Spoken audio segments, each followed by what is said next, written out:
कारी कारी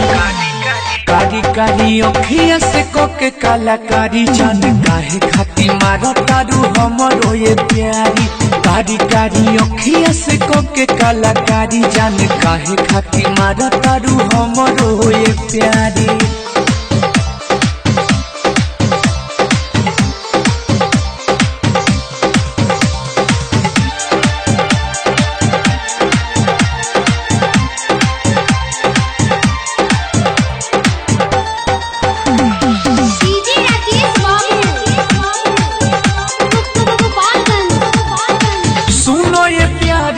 बारू तैयारी तो चलो न कोइल जाओ प्यार हो बुझो न बात तनिया हो सबरिया पानी दो चार दिन लाचार हो। सुनो ये प्यारी जे बारू तैयारी तो चलो न कोइल जाओ प्यार हो बुझो न बात तनिया हो सबरिया पानी दो चार दिन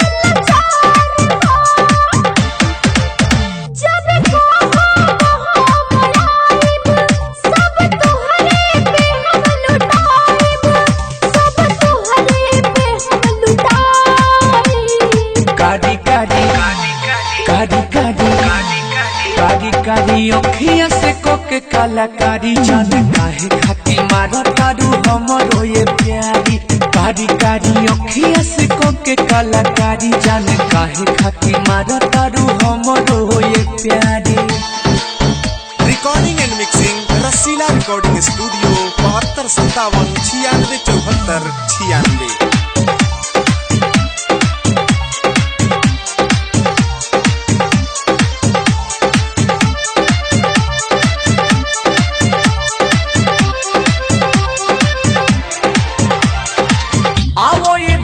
बड़ा करता मन झूठे करेलू ऐसे झमेला हो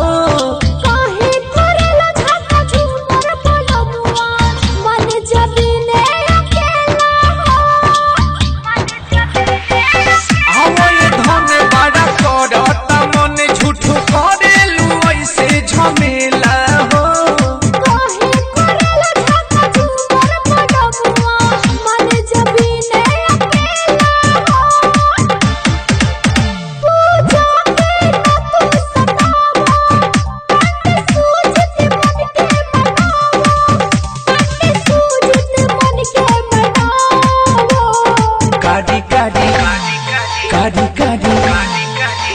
कारी अखिया से कोके कलाकारी जान काहे खाती मारो तारू हमरो ये प्यारी कारी कारी अखिया से कोके कलाकारी जान काहे खाती मारो तारू हमरो ये प्यारी।